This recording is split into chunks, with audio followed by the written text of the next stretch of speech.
Hello, everybody, and happy Halloween from WikiTree, your spooky spot for spooky Halloween stuff and everything else. Hope everybody's doing fine. Tonight with us, we've got Tammy, who is one of the team members, and Eowyn, who's also a team member. And I'm Mags Galden, and I will be your ghost for the evening. So sit back, grab a glass of wine or a cup of cider, wrap up in a warm blanket. I hope you have a fire going. And we'll have some fun tonight with some fun, spooky things. I also want to say thank you to WikiTree Multimedia Group, who is hosting this. That project is one of the things that I love to do, which is why I'm here tonight, dressed so eloquently. I'm sorry I'm bleeding a little bit, but that's okay. We'll all be fine with that. So, there are tales to be told from WikiTree and beyond tonight. We will do that for you. So sit back, relax. Tammy, Eowyn, and I will try and entertain you a little bit. Tammy, you want to take the first spooky fact? Hello, Tammy. I'll take that. I got it. Oh, okay.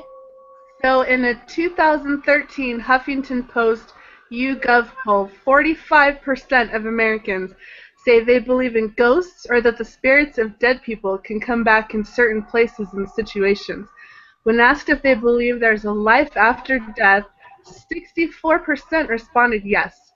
While 59% of adults don't believe they've ever actually seen a ghost, 43% also don't think that ghosts or spirits can harm or interact with living people. Thanks, Eowyn. I'm going to start off with a story that actually has a connection, close connection to WikiTree and even to our Google Hangout tonight. And this is a story about Philip Babb. He's WikiTree profile 229, and the profile managers are Anonymous, Sue Derling, and another fellow, Mr. Town. That's Philip Babb-229. Welcome back, Tammy. We are just now starting on Philip Babb. There are 9 islands in all called shoals belonging to Maine and New Hampshire. They were discovered by John Smith, the English soldier, explorer, and author in 1614. It was not very long after the shoals' discovery that waves of settlers would grace the islands, beaches, and coves. Many a pirate as well found refuge there over the years. The island settlers, shoalers as they were called, were very welcoming to the pirates and paid them for their protection. It's no wonder some of these picaroons settled down on the small isles. Settling here is not so hard.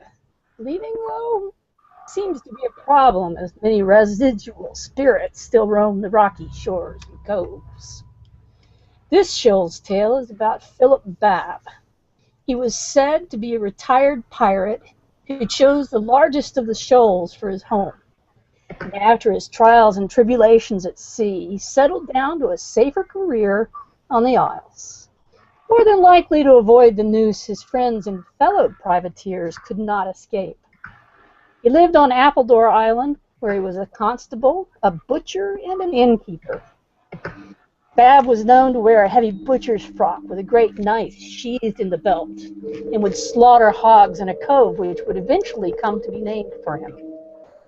It is said that near that cove, he and another islander dug a massive hole. That either he found treasure there, or he was digging up one of his previously ill-gotten gains. Whatever the case, the hole was filled, and no one ever saw what came from it. It would be less than an inference to say that Babb's manners were rudely fashioned and kindled much disgust in his fellow islanders. He was said to be a wicked, loathsome man. He died in 1671, wealthy, and one would assume a relatively contented man. However, according to the island's most celebrated historian, Celia Thaxter, Babb was a desperately wicked man for whom there was no rest in his grave. He was rumored to have been one of Captain Kidd's men, and it was firmly believed by islanders that his ghost haunts the cove bearing his name. Even Nathaniel Hawthorne in the American Notebooks wrote of Bab, "Old Bab, the ghost, the luminous appearance about him as he walks, and his face pale and dreadful." One night, a shoulder saw a crazed man running towards him. He first thought it was a friend playing a joke on him, so he stood still and watched as the figure approached, the luminous glow growing with each step. The closer the figure came, he saw that the man's ghastly face had the sunken eyes of a corpse, that he was wearing an apron with a belt and a knife sheathed to it. Mesmerized, the islander did not move, but stood in shocked horror as the spirit pulled the knife from its sheath and waved it inches from his nose. The shoulder turned and ran screaming, glancing over his shoulder at a flailing, floating figure in fast pursuit. He reached his house and burst into the door, slamming it shut and pushing the bolt home. There, sitting at his kitchen table, was a friend, the one he thought was playing tricks on him, calmly waiting to have supper.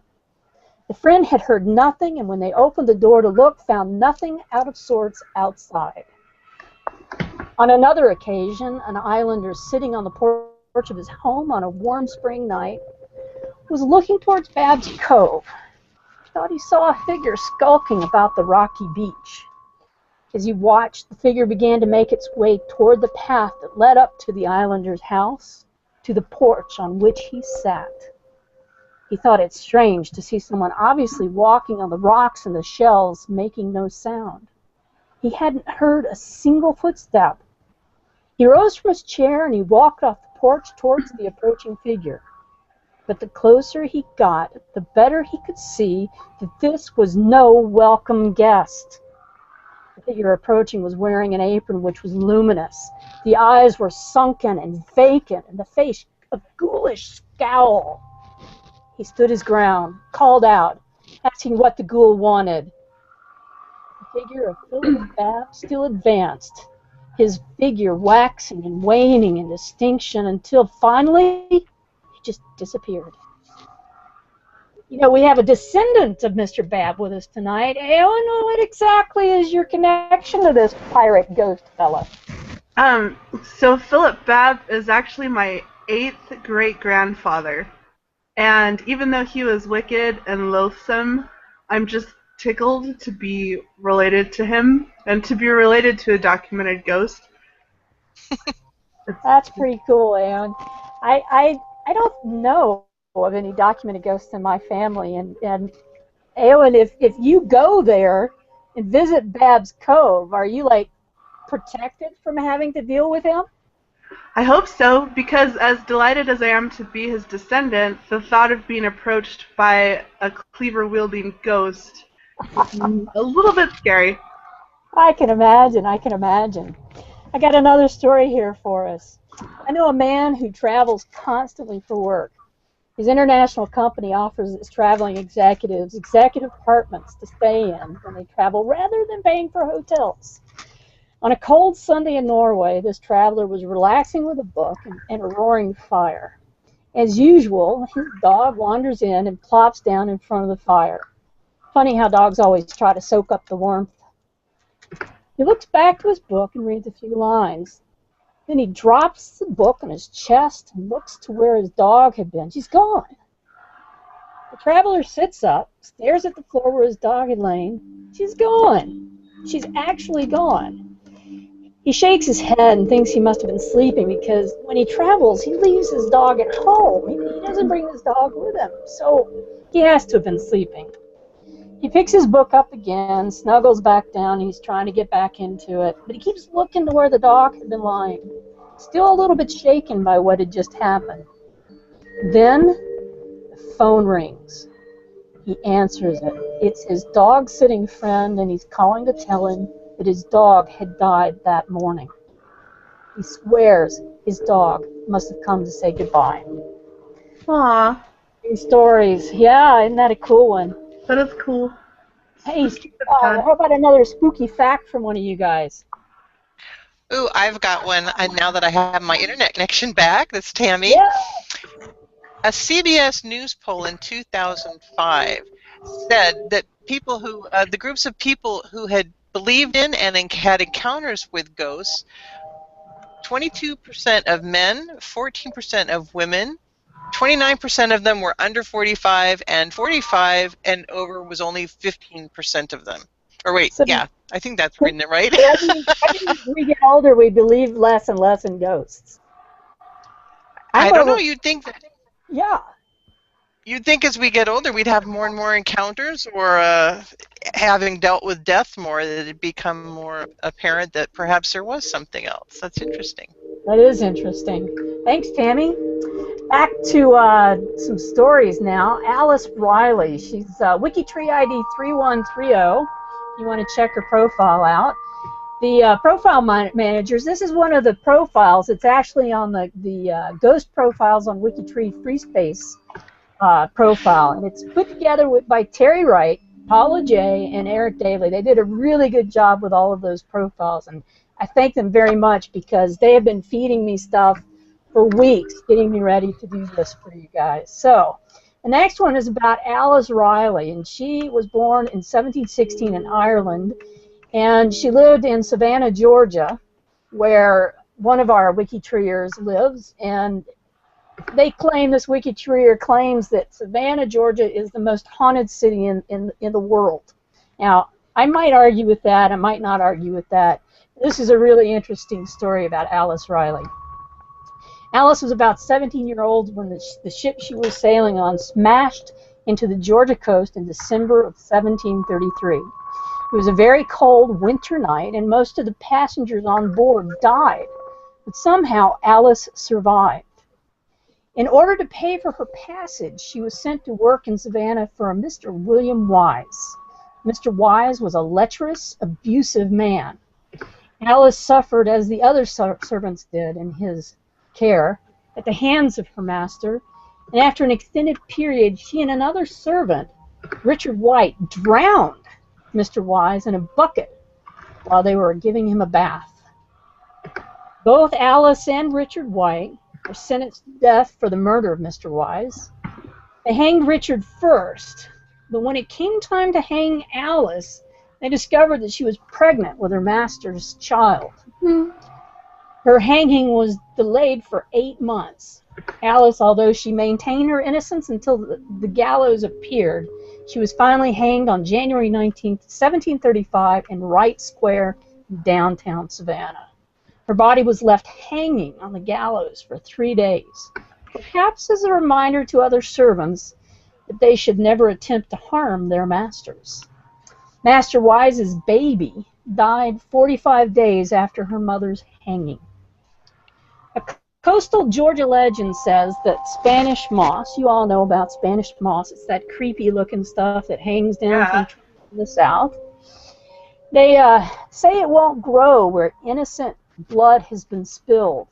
Well, suffice it to say, no Spanish moss grows in the tree where the gallows once stood. Now, Alice has been seen many, many times in Wright Square.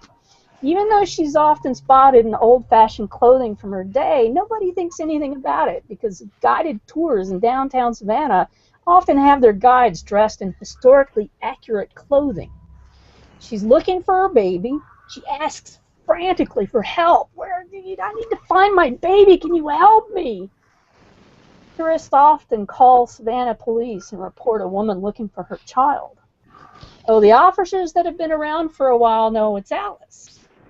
But if you're a rookie cop, they'll send you to look for her as a joke.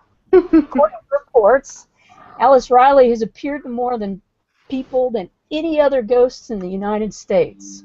So that's a fun story from Savannah. I don't think I would find her looking for her baby. I have another spooky fact for you, and it's actually kind of spooky because I've heard of this, and that's that children perceive ghosts as imaginary friends. So sometimes when your kids are talking to somebody and you think they're making it up, there just might actually be somebody there. Ooh, that's spooky. That just made the hairs on my arm go up. Yeah. Ooh. Ooh. Okay, the next person we're going to talk about, next WikiTree profile, is Margaret Agnew Blennerhassett. Now, I think that the people who did these ghost profiles picked this one out because they wanted me to say Blennerhassett a lot to see how many times I could trip over my tongue.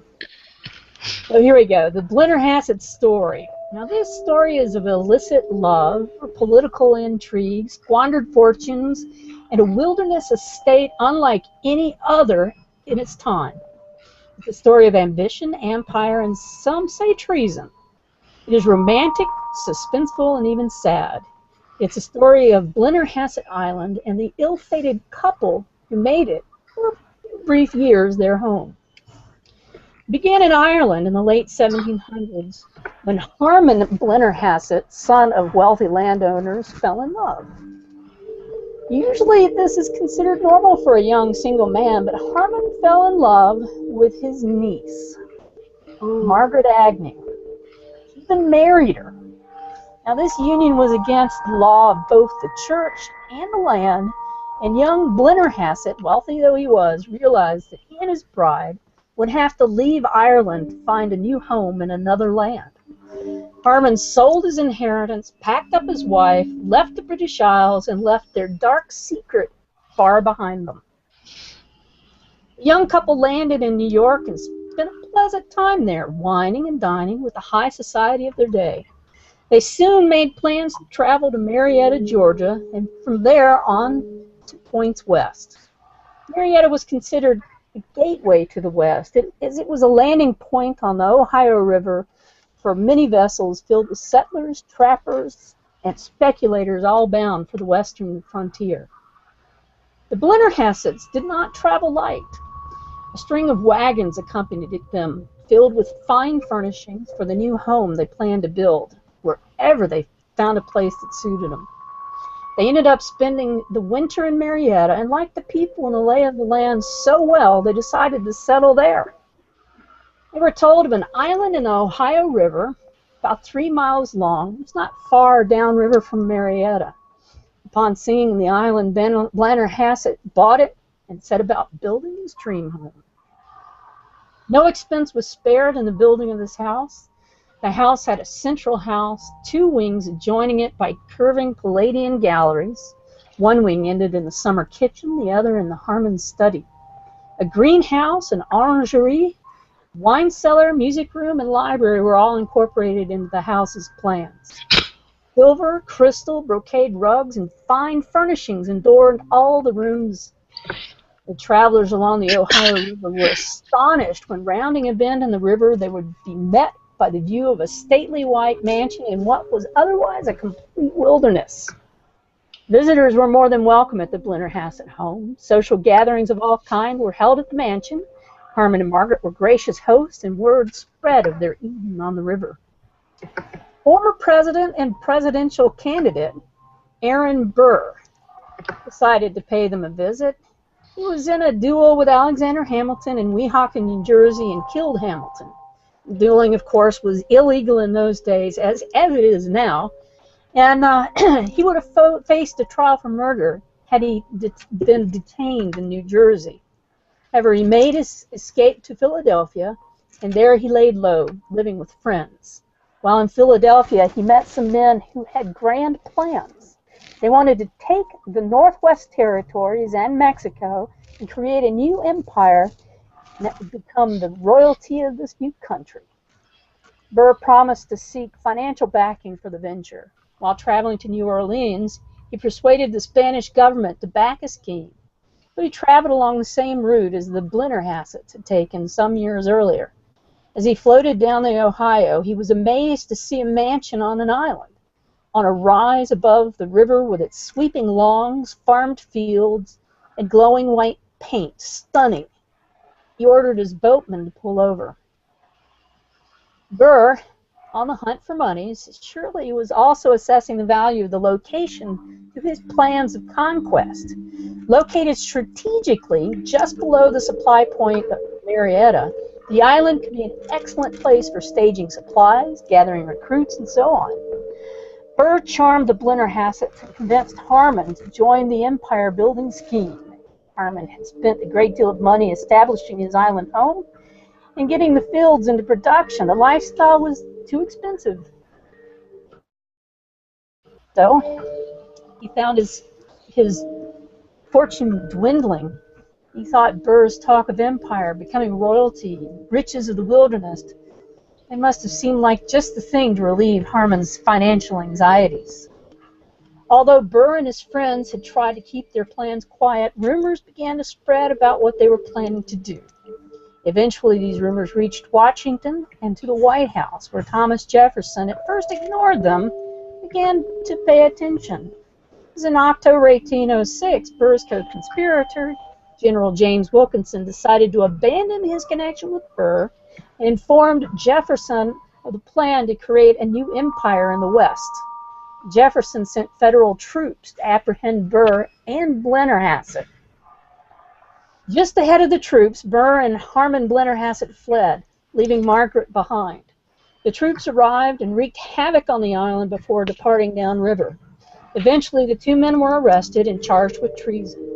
Harmon was forced to spend most of his remaining funds to defend himself against the charges. He was eventually cleared, as was Burr. Blennerhassett returned to his island home to try and repair the damage done by the troops, but it was beyond repair. He and Margaret left their beloved island paradise and moved to Mississippi, where he invested in cotton. Here, too, luck failed him and he lost his land. He and Margaret moved many times after that, to Canada, back to Ireland, and then to the island of Guernsey, where Harmon died in 1831. Still bitter about the loss of his home and fortune, Margaret eventually returned to the U.S. and lived in the city of New York until she died in 1842. Until her death, she continued to seek compensation from the government for the destruction of her beloved home on the island. She died, however, with little to her name. Margaret was buried in New York, but her remains were later returned to Blennerhassett Island, where she rests beside her son, Harmon Blennerhassett, Jr. And so ended the dream of an island, a dream of empire and royal status, and love, well, while not condoned by the law, lasted through many storms and hardships for 37 years.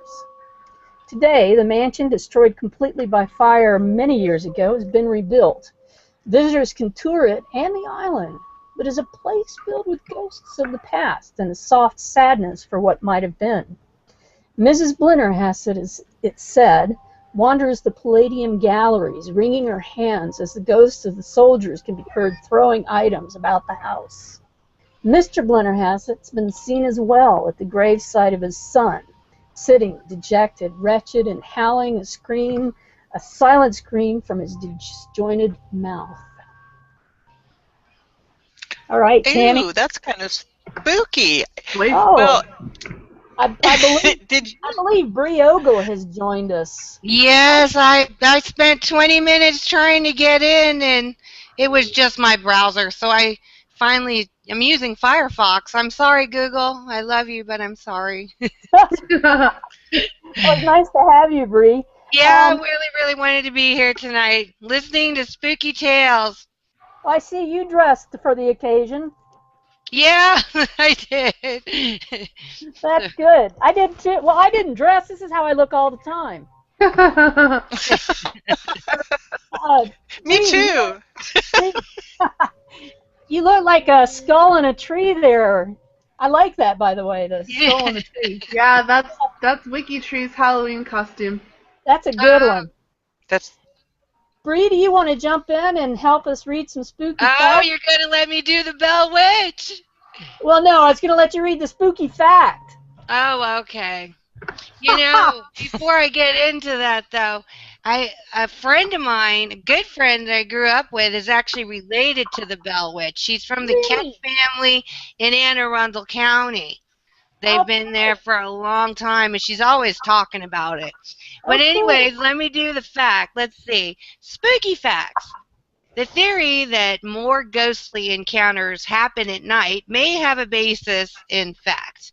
When you go to bed at night, you turn off all the usual things which cause light and noise. In the dark, the quiet of your house, any noise and light, it gets bigger because there's no distractions.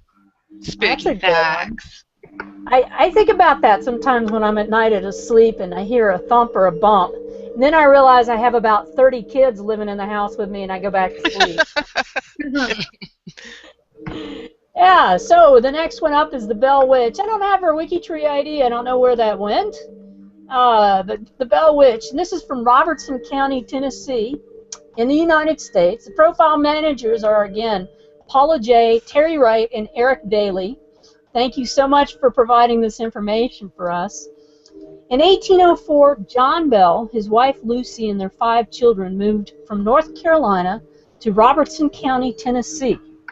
The 350-acre farm was located on the Red River where John Bell built a double-log house that was 1.5 stories high with 6 large rooms and a large reception hall. The house had a wide porch across the front, and the property included an orchard at the rear of the house. It was one of the best houses in the county at the time. The family members were members of the Red River Baptist Church, where John became a deacon. The family would grow by 4 more children. They led a peaceful, prosperous life together there for 13 years.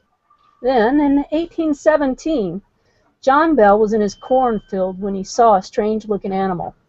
It had the body of a dog and the head of a rabbit.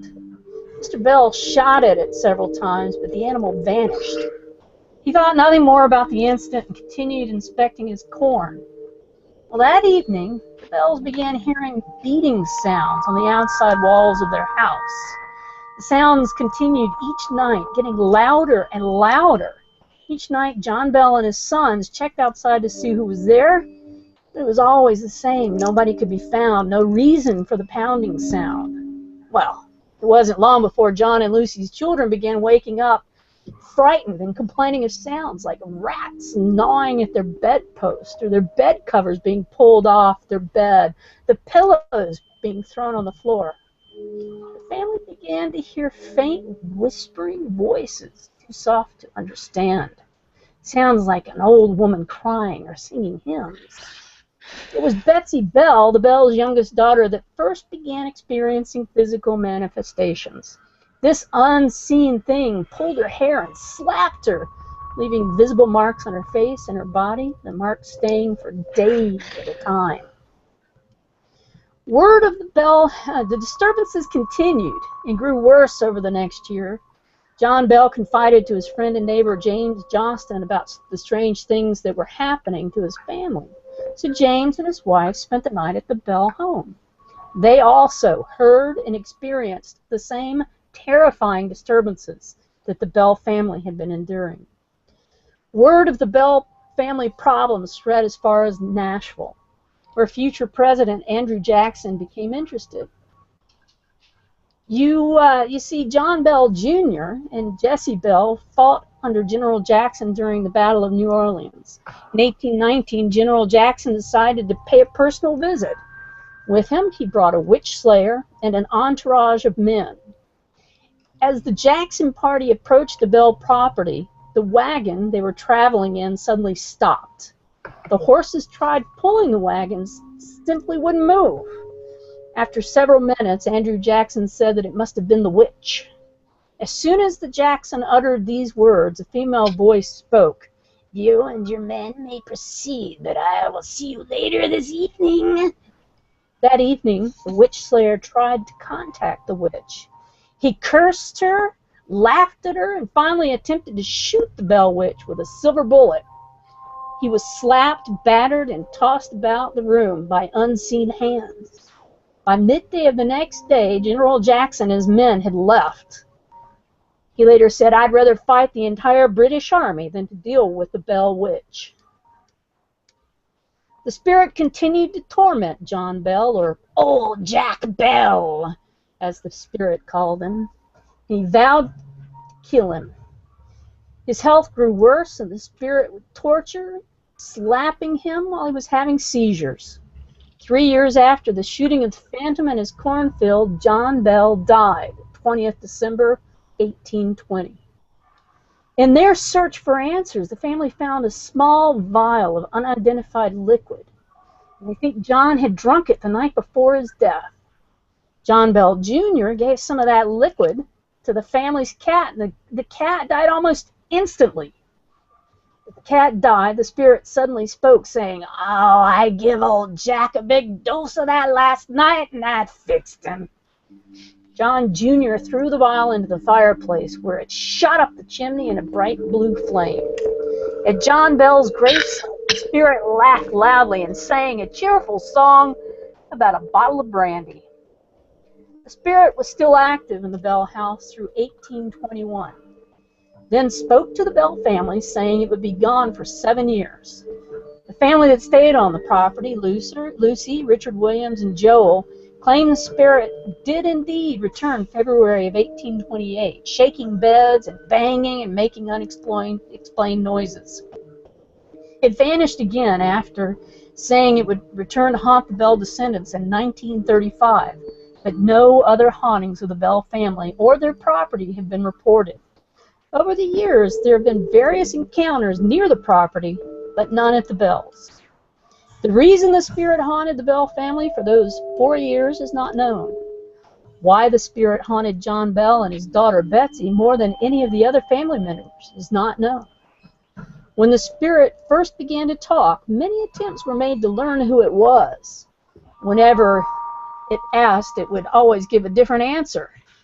Once it said it was the spirit of an Indian warrior looking for its teeth.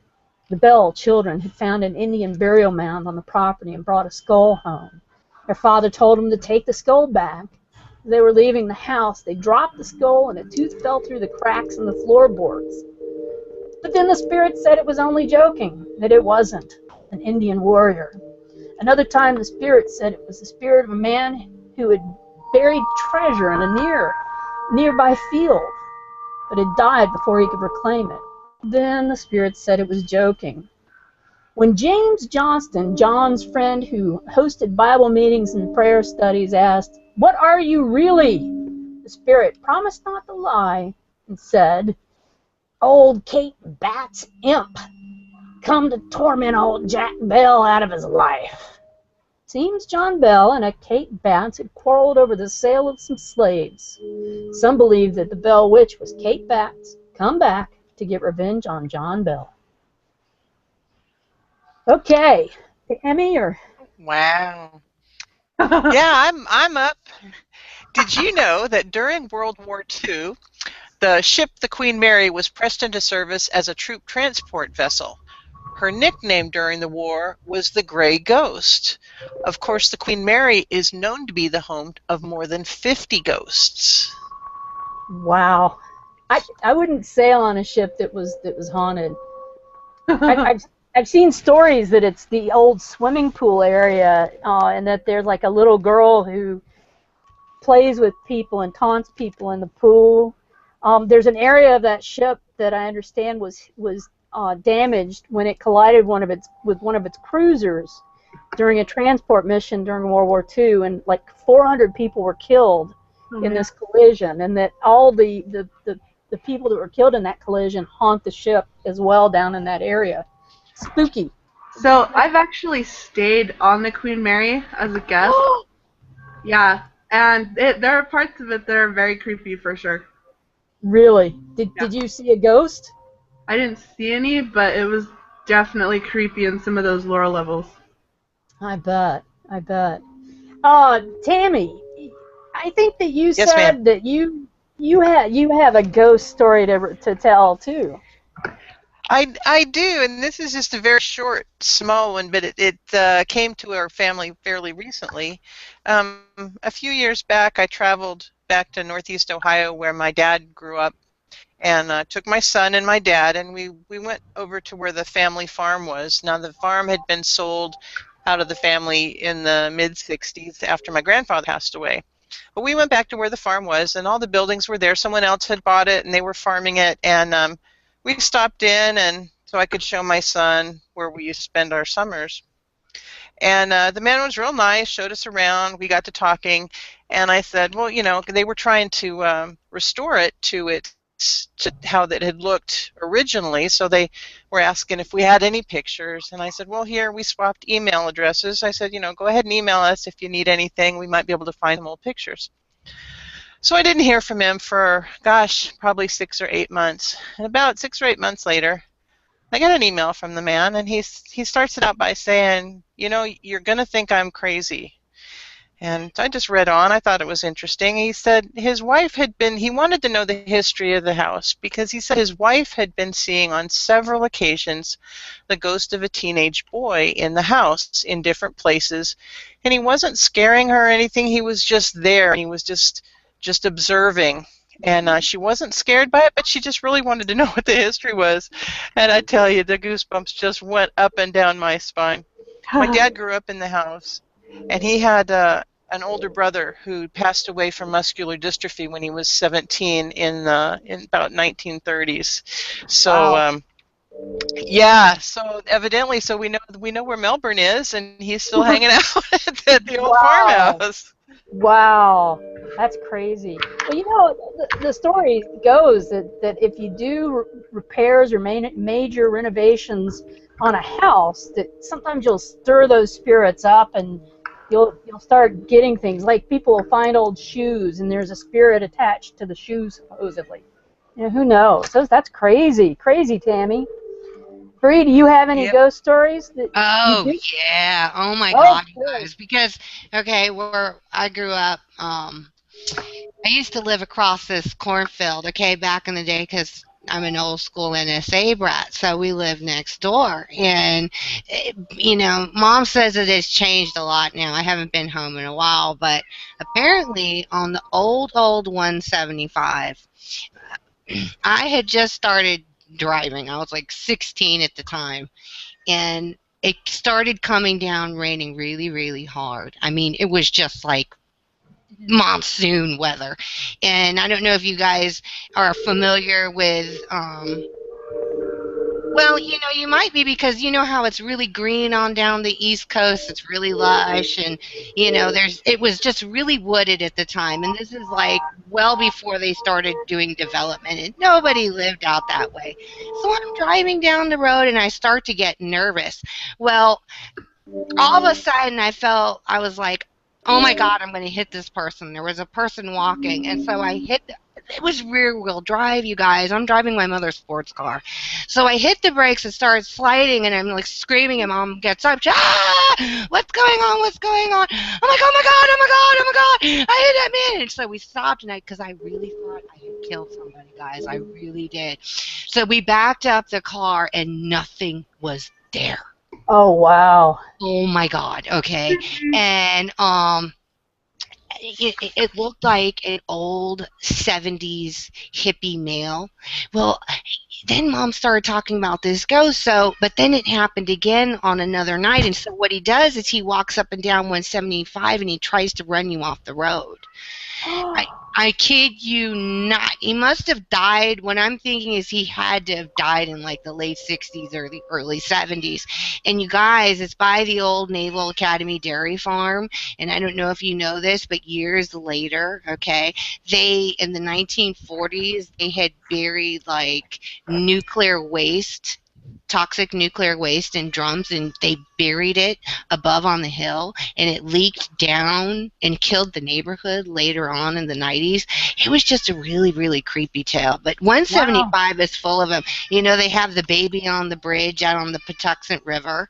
Yeah. Okay. Then there was rumors of a satanic compound in the neighborhood. All this was what everybody knew. This was like common folklore out in Maryland and in D.C., because you know they had all those urban legends. Well, right next door to NSA, they have the Patuxent River. And one of the first things I learned is that if you go out there on midnight, you'll hear a baby cry on the bridge.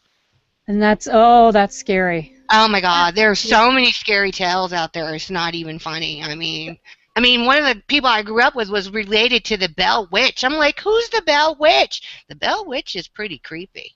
The Bell Witch is pretty creepy. There's a cave supposedly near the property that's called the Bell Cave, where I don't know. I guess the imp of Katie Bates goes back into the cave and hides or comes out. I don't know that whole story, but she's scary enough for me. I want to stay away from her. Thanks very much, Bree. That was a great story. Good one. Careful driving. There's some creepy ones out there. There really is. I noticed one of the facts, and I was like, I'm surprised that more people haven't seen ghosts. Yeah. You'd think that there would be more. Yeah. I got the next profile here ready to go. Getting on to some more pirates here. Excuse me. William Kidd. He is Kidd-1's WikiTree profile. And he is being profile managed by Becky P. And I noticed something about this profile. This profile of William Kidd has been seen over 11,450 times. This is also a Project Notables profile, so that's pretty cool. And William Kidd was the son of a Presbyterian minister. His father died when he was about 5 years old, and young William was sent to sea at a very young age.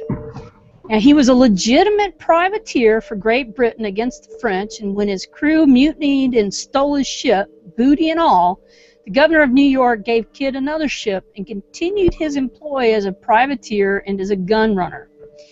He even won accommodation from the governor for all of his heroic and patriotic work. Excuse me. Kidd was a successful businessman and a citizen. In 1695, the king gave my trusty and well-beloved Captain Kidd a commission to seize and apprehend pirates, freebooters, and sea rovers, being our subjects or of other nations associated with them. If they resisted, Kidd was encouraged to enforce it by force and compel them to yield. Hey, Ewan or Tammy, will you take over?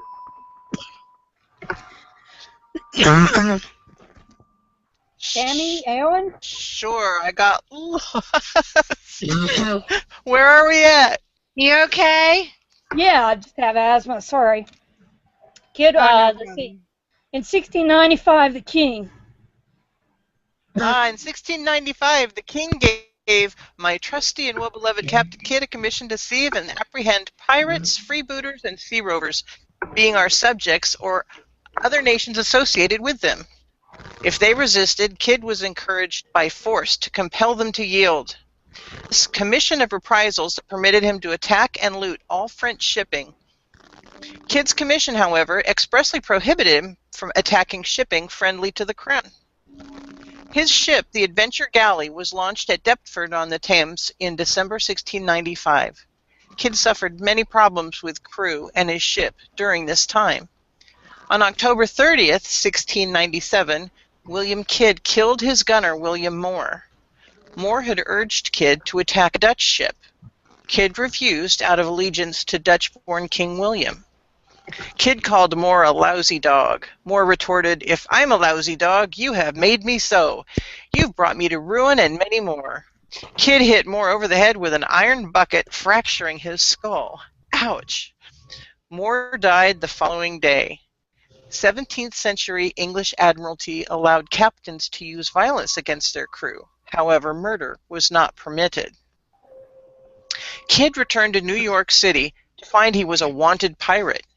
He was lured by an offer of clemency, but when Kidd arrived, he was arrested. On July 6, 1699, Kidd was placed in Stone Prison, spending most of the time in solitary confinement. After over a year imprisonment, he was sent to England to stand trial for piracy and the murder of William Moore. Although Kidd wrote many letters to King William requesting clemency, he was tried without representation and found guilty on all charges, murder and 5 counts of piracy. He was hanged on May 23rd in 1701 at Wapping in London. During the execution, the hangman's rope broke and Kidd had to be hanged a second time. His body was then taken down, placed in an iron cage, and wrapped in chains at Tilbury Point as a warning to other people who might suffer the same fate if they took up pirating. Wow. Yeah. A few months after Captain Kidd was hung up at Tilbury Point, his body was taken down and dipped in tar to keep the birds from eating him. It was feared that the birds would eat him completely and he would fall away to nothing. According to legend, his body groaned as it was dipped in tar. Some say it cursed them all to wander in hell forever. Of course, William Kidd had been dead for months. The application of the tar was so good that the body of William Kidd hung there in the chains and in the iron cage for some 20 years. Even today, people say they see Captain Kidd still hanging at Tilbury Point to hear insane laughter and cursing emanating from the ghostly sight. He's also been seen in his chained cage near the courthouse where he was adjudicated. Take care if you wander there on misty nights. He can be seen, a hideous, tarred figure of all black, white eyes shining through the mist, looking for the descendants of those who punished him for being such a good and faithful citizen. Yow, scary. Yeah. I'll be sure not to wander there on misty nights. No, no. I'll do the next spooky fact for everybody. There are 11 scary profiles on WikiTree. Now, that doesn't mean that there are only 11 scary profiles.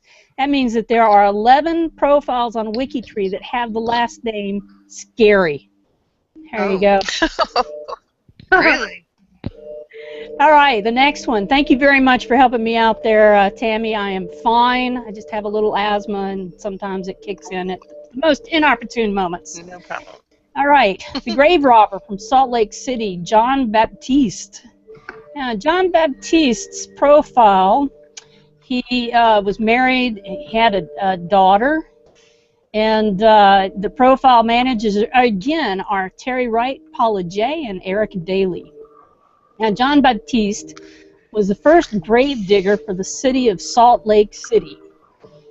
Very little is known about him because he gave conflicting information about his past. For example, he reported that he had come from France and Germany, and in one account of his life, he is said to have been born about 1817 in Venice, Italy. He was in the Australian gold fields of Castlemaine, Victoria, in the early 1850s, where he encountered the Australian LDS missionary Frederick William Hurst. And reportedly, John had been a Roman Catholic. He was a Methodist in Goldfields, then demanded immediate baptism into the LDS Church, even donating the home he had built and converting it into a church. Baptiste teamed up with Frederick William Hurst, continued worked several gold mines together, and were quite successful. Frederick William Hurst would have been working for some time to organize the first exoduses of converts from Victoria to Utah.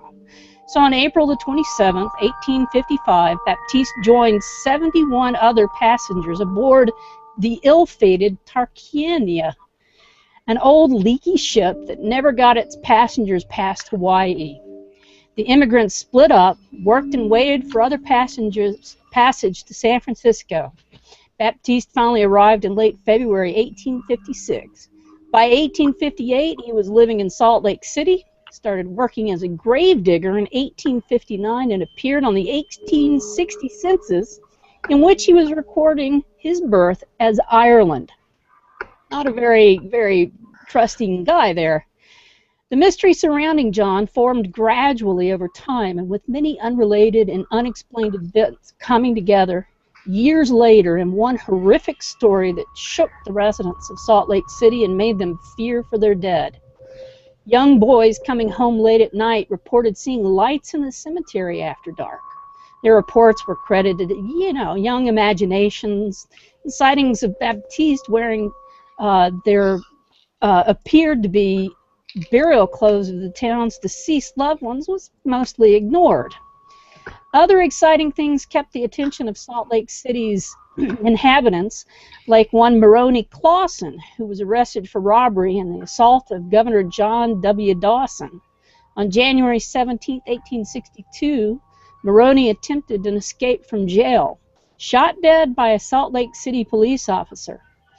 After Mr. Clausen's untimely demise, no one came to claim the body.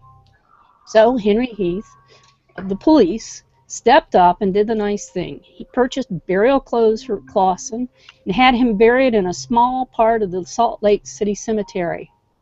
When word reached Clausen's family that he had been killed and buried in Salt Lake City, they came to claim his body and have him moved to a family burial site in Colville. Upon opening the casket, Mr. Clausen's brother George discovered him completely naked. The inevitable question quickly led to the memory of the boy's stories of lights in the cemetery at night and, of course, of John Baptiste's wardrobe. Seemingly innocent events from the past had begun to come together to create a horrible, growing fear. At John's home, they discovered over 60 pairs of burial clothes, shoes, personal belongings of adults and children. Then eventually determined he had robbed over 300 graves.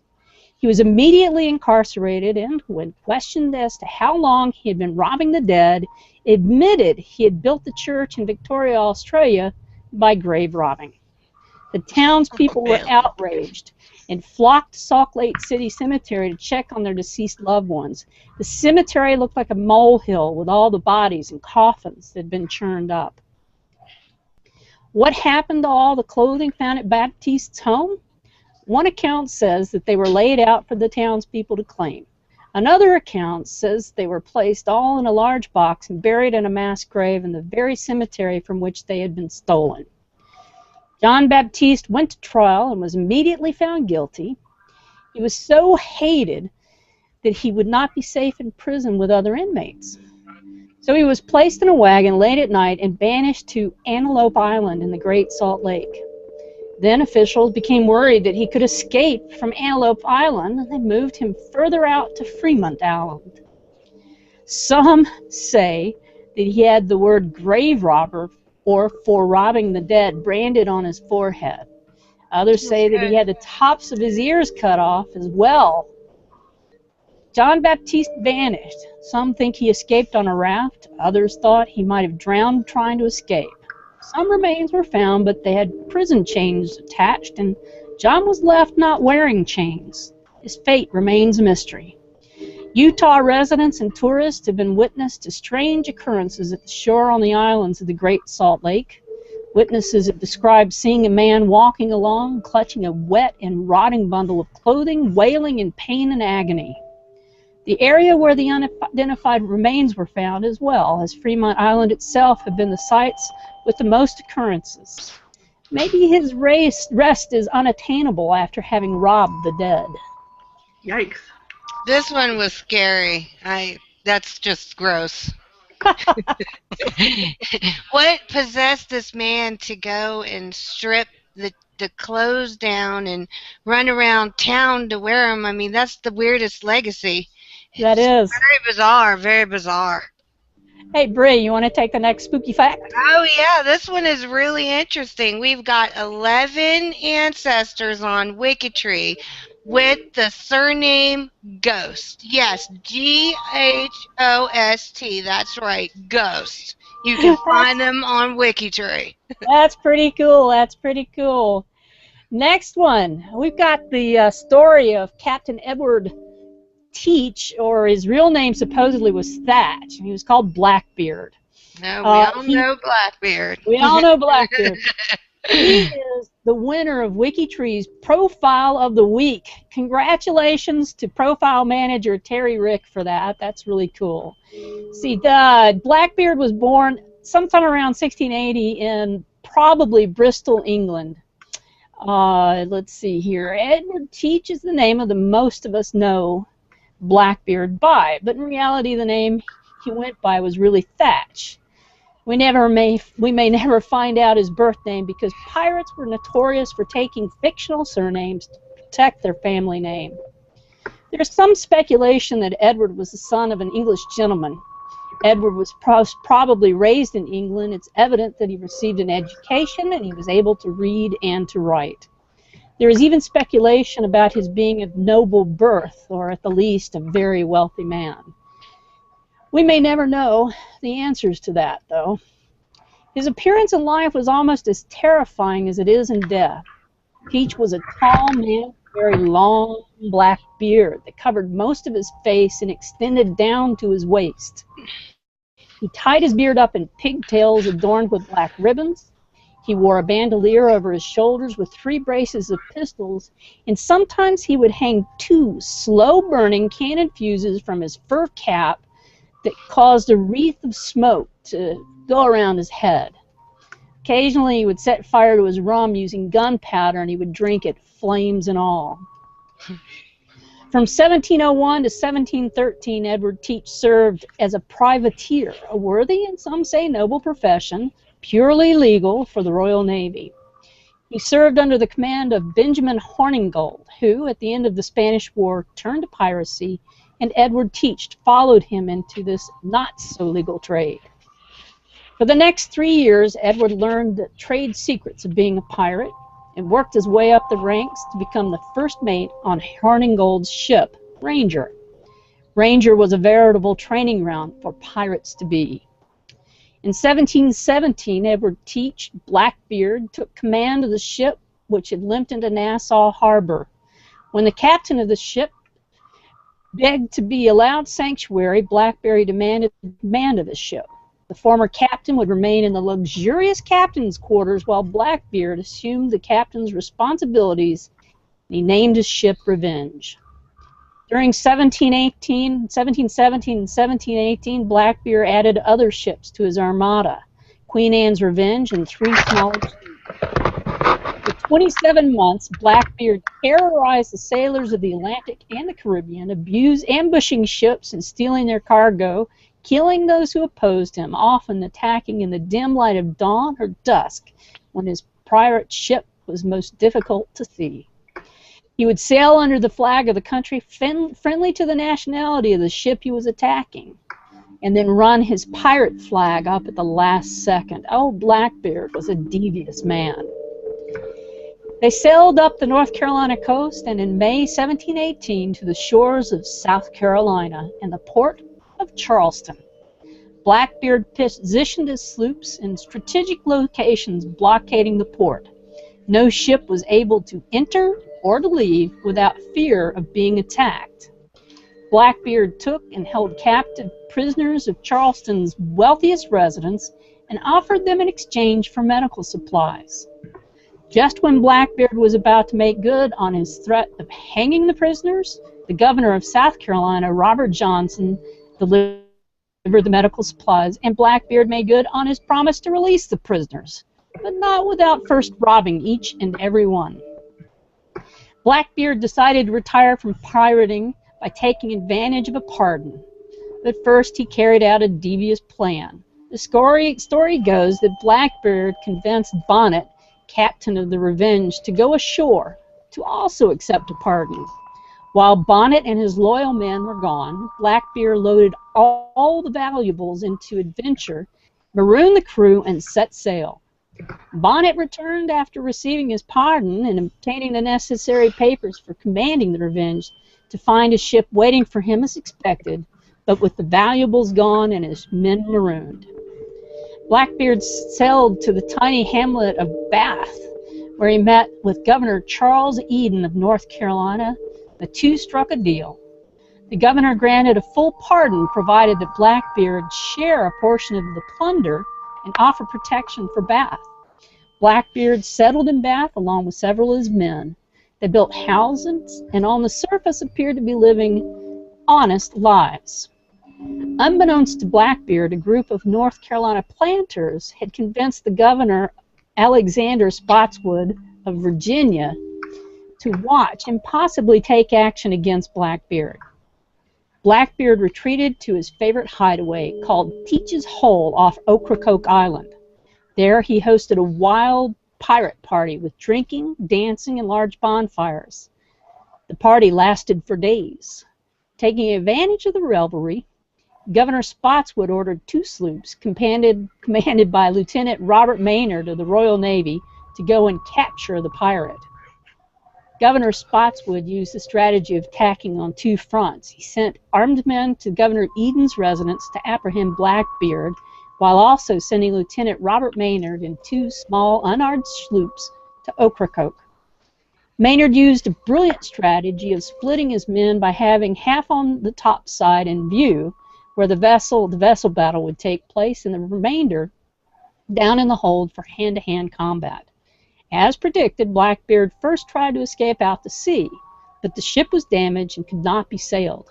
Thus a battle between the 2 vessels began and was won by Blackbeard. They prepared to board the ship and take control when out streamed Maynard and his reserves, and they fought hand to hand. Maynard and Blackbeard shot at each other, with Maynard's shot hitting Blackbeard. They dueled with swords, and at one point Blackbeard broke Maynard's sword in two. As Blackbeard was going for a final blow, another of Maynard's men cut Blackbeard's throat from behind. Blackbeard's blow missed its mark, barely skimming Maynard's knuckles. Infuriated, Blackbeard fought on as blood spouted from his neck. Maynard and his men rushed the pirate. It took a total of 5 gunshots and 20 cuts before Blackbeard fell down dead. While the men were fighting, the second ship arrived and sealed the fate of the rest of the pirates.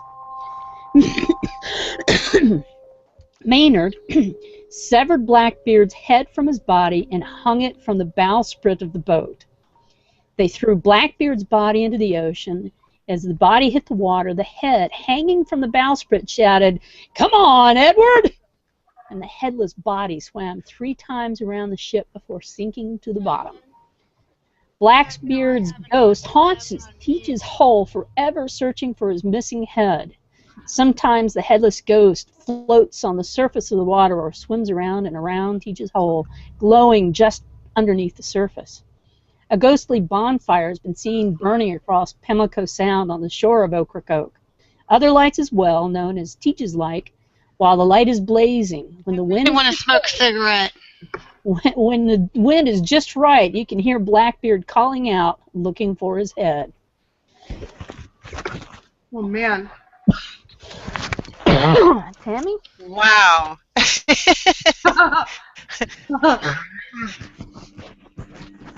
We even have a profile of Annie Spirit on WikiTree.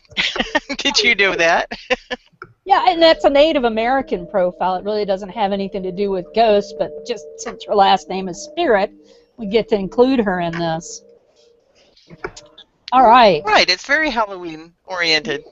Very Halloween-oriented. Theodosia Burr Alston. Now, Theodosia Burr, we were talking about Aaron Burr in the story earlier about the Blennerhassetts.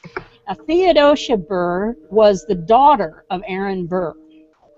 And she married a fellow and moved to Georgetown, South Carolina. But she married this fellow by the name of Alston. And they have the notoriety of being the first couple on record ever to honeymoon at Niagara Falls, New York. How about that?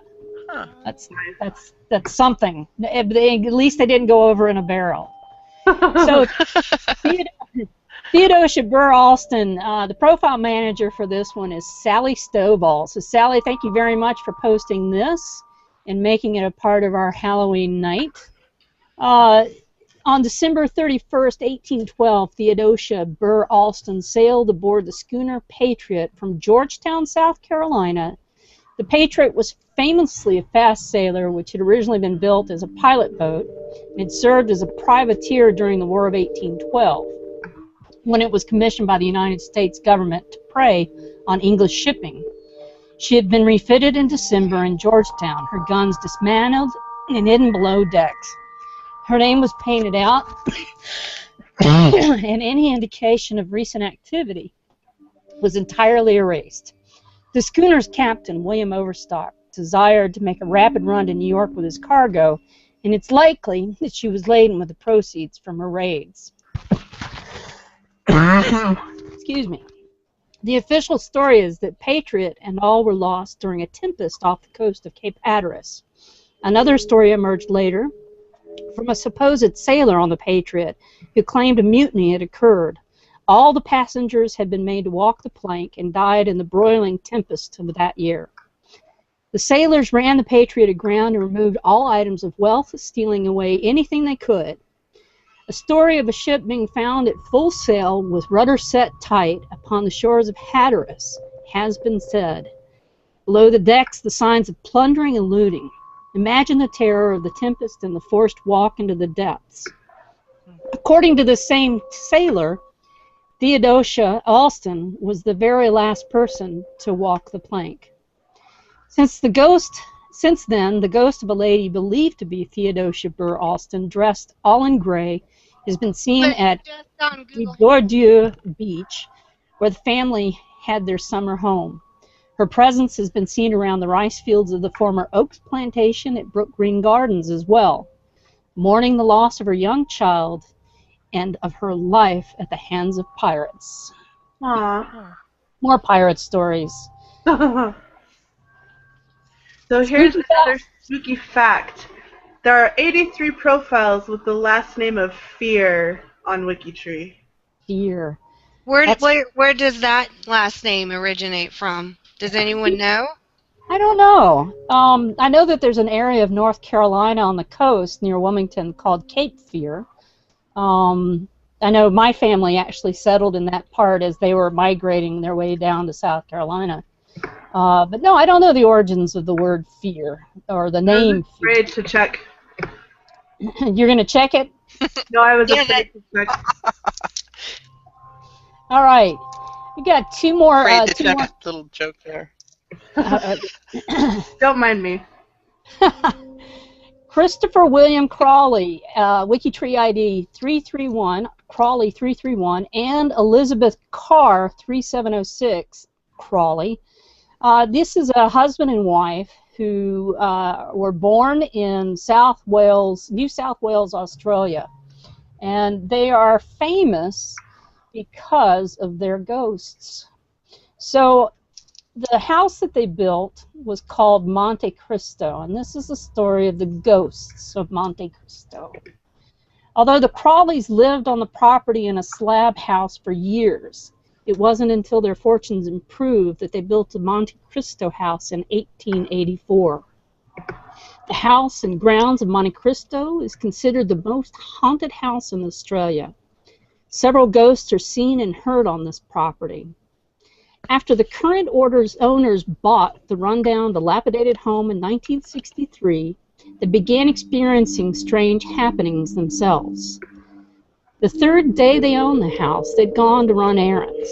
When they came back, lights were streaming out of every door and window. At the time, there was no power, and the only light in the house was a single kerosene lantern. As the Ryans drove through the gate, the lights abruptly went dark. Many years later, this same thing happened to their son. He arrived home while everyone was out to find all the lights on. And as he drove through the gates, the lights extinguished. Sometimes in the breakfast room, just after they bought the house, they found dead and mutilated kittens. There was no explanation for it. Many witnesses over the years have said that they have sensed a dark presence that stopped them from walking up the home staircase. Shadows and figures have been seen. Visitors often feel like someone is touching them when no one else is around. Outside the house, a sad figure of a young boy is often seen near the coach house. The apparition of a woman in period dress has been seen walking along the veranda. Faces have also been seen looking in the second-story windows, even though there is no balcony outside.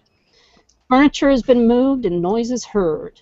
Several witnesses have taken photographs that show figures reflected in the home's mirrors. The visitors say that they have feelings of sadness and not being able to breathe in certain rooms. Strange mists appear in photos taken there. According to psychics, the most dominant ghost is Elizabeth Crawley. She's been seen on the property for years. She's seen most often in the small room she converted into a chapel. She is described as a dark figure dressed in black, carrying a silver cross. Her ghost has also been known to order people out of the dining room, and her presence is felt when a room suddenly becomes icy cold. Christopher Crawley is seen as well, but usually in the hallway, but not as often as his wife. There have been a number of tragedies at Monte Cristo while the Crawleys lived in the house. A maid carrying the Crawleys' young baby daughter, Ethel, down the stairs. Ethel dropped her from her arms and the baby was killed. The nanny claims that something pushed the child from her arms. Many young children became extremely frightened and agitated in the vicinity of the stairs. Several children have also suffered asthma attacks when or near the stairs. I've suffered an asthma attack just having this story coming up. A young maid fell from the second-floor balcony and was killed. It's claimed that she was pregnant at the time. And another woman died in childbirth on the second floor.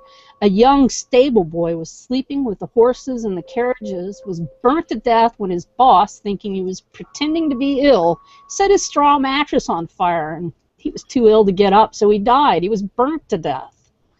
The housekeeper's son, Harold, who was mentally disabled, was chained to a wall off the caretaker's cottage for 40 years. His mother would come and give him food. Children walking past would hear Harold howling and thought the house was haunted.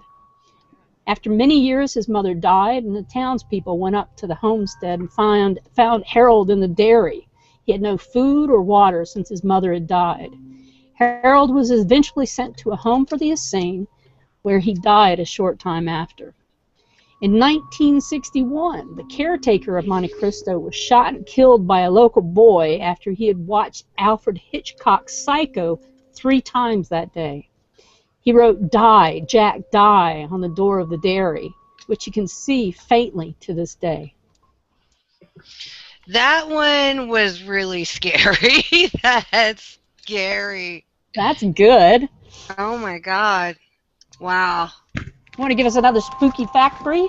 Oh, whoa. Well, you know, that one's a hard act to follow, but we've got 83 profiles on WikiTree with the last name of, guess what? Frankenstein. Oh, there you go. Yeah, so it's actually a real name. Who would have thought? You know, Shelley wasn't just making everything up. No, no. And Dracula's not a made-up name either. The original Dracula was Vlad Dracul, and that profile is not on WikiTree, but the profiles of his family are on WikiTree from Romania. No, I've been taking care of him. He is. Oh no! He's You from have the brought house. up. He's of a void, of course, Hungarian. He's from the house of Draculstai, but even scarier than Vlad, and that's really hard because he's such a mass murderer, is also Erzsébet Báthory from the house of Báthory, and she was the most prolific female serial murderer in history. Wow. So she's also on WikiTree, and it's very creepy, guys. You kind of get magnetic. You come join us. He has some relatives in there that will entertain you. Hopefully relatives that you'll claim. I don't know if I would claim in a lot of these that we're reading about tonight. I know, that's true. The next profile we have coming up is William Lewin Terrace, and that's Terrace, Terriss-7. He was William Charles James Terrace, formerly Lewin. I'll explain that name change to you. He was born February 20th in 1847 in London, England. He married Isabel Lewis Lewin in 1870, and he had a child, Mary E. Lewin Hicks. Okay, so the profile manager for this is Matt Pryber. Matt, if you are listening, thank you so much for this. This guy is so much fun. This guy, William Charles James Lewin, he used the stage name as William Terrace, was a popular Victorian actor. He was murdered as he arrived at the Adelphi Theatre to perform in the play Secret Service on December the 16th, 1897. The murderer was Richard Arbor Prince, whom William Terrace had taken on to help. Richard Prince became more and more mentally unstable and had become known as Mad Archer. As Prince's alcohol and mental issues escalated, he was incapable of holding his position, a position Terrace had acquired for him. So after some time, William Terrace had Richard Prince fired from the production. Richard Prince stabbed William with a knife several times. The noise made during the evening attack drew William's leading lady and lover to the door. As he died, Jessie Millward, his lover and lady, heard him whisper, "I will come back." When the police questioned Prince about his attack on William Terrace, he told them, "I did it for revenge. He'd kept me out of employment for 10 years, and I had either to die in the street or kill him." Richard Prince was tried and convicted of murder, but found insane. He was sent to Broadmoor Criminal Lunatic Asylum, where he wrote and produced and starred in his own productions for visitors who would visit, the people that would visit the asylum. He died there in 1936. Now, legend has it that William Terrace's ghost haunts the Covent Garden Tube Station and the Adelphi Theater. Now, he haunts the Covent Garden Tube Station because there used to be a bakery on that spot that he would go to every day. He would have his breakfast there with a cup of coffee, and then he would have tea there later in the afternoon. So in 1928, when a young actress was resting on a couch before a performance, the couch began to shake. She then saw an eerie green mist and felt something grab her arms, but nothing was there. At the end of this attack, there were 2 knocks on the dressing room door. Her arms were bruised from the experience for several days.